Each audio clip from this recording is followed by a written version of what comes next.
Doomscrolling and pornography light your kid's brain on fire, and it's everywhere and you feel hopeless. But what if I told you that we can stop making your kid a slave to screens? Well, CETA is gonna blow your mind.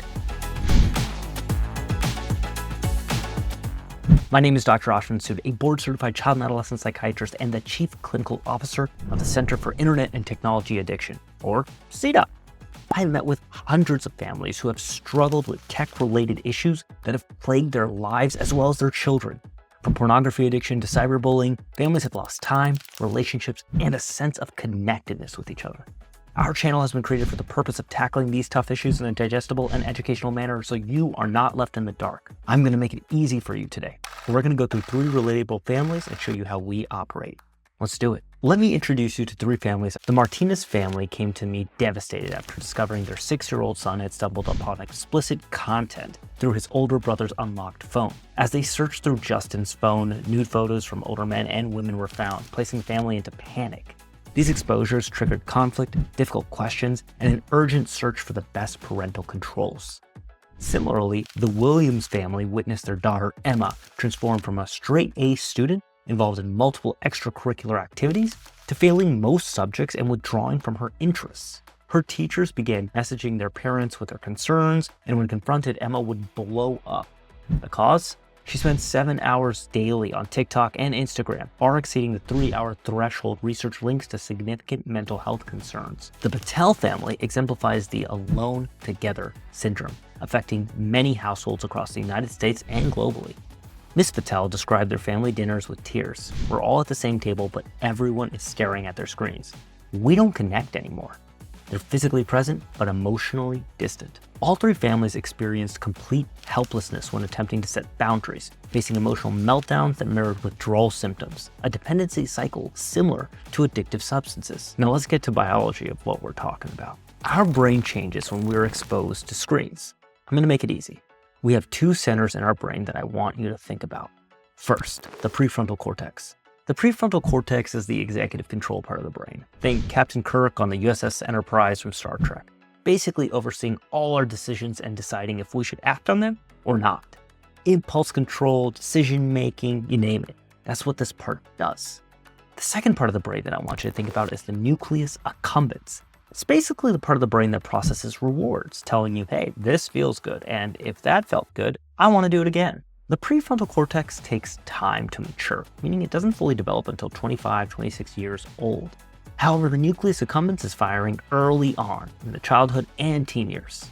So, bio lesson over, let's actually apply that back to our families.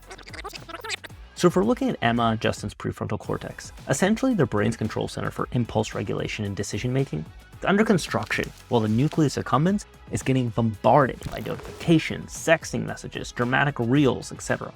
Their reward system is hijacked, and the portion of their brain that can tell them, hey, this might not be good for me, or the consequences of legal issues or grade issues needs to be considered, it's just not ready and it's not on. Social media platforms understand this vulnerability, and they design interfaces that deliver the instant gratification that bypasses underdeveloped self-regulation systems.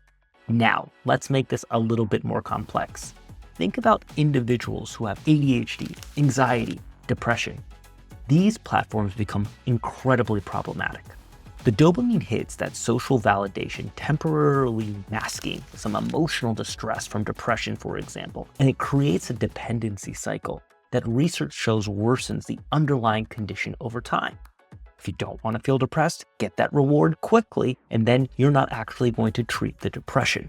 The American Academy of Child and Adolescent Psychiatry and the American Academy of Pediatrics both noted that in these vulnerable populations, social media disrupts healthy sleep patterns, promotes harmful social comparisons, and decreases self-esteem. At CETA, we deal with these issues all the time and are here to help. With the Williams family, we found appropriate digital therapeutic devices that monitor screen use, gradually reducing Emma's need to endlessly doom scroll with phone-free zones established for her bedroom, allowing her to get the rest she actually needed. With the Martinez family, we were able to guide them to safety platforms that successfully blocked explicit materials on all devices in their home's Wi-Fi network. And with the Patel family, we helped them transition to dumb phones, which reduced their dependence on staring at their devices, leading to both better sleep quality and family communication. What transformed these families wasn't simply just restricting access to a device. It was understanding screen addiction as a neurologic vulnerability rather than a behavioral problem, moving frustration towards compassion and support. We're excited to create awesome content for viewers like you in the coming months, but we need your help. Like and subscribe to this channel and leave us feedback below with some of the issues you want to learn about. And if you want more resources and insider info on the latest tips, tricks, and tools to help your family with social media, pornography, video game addiction, or any other type of screen issue, check out our website at virtualaddiction.com. I'm Dr. Ashvin Sood, and I hope you find that digital balance.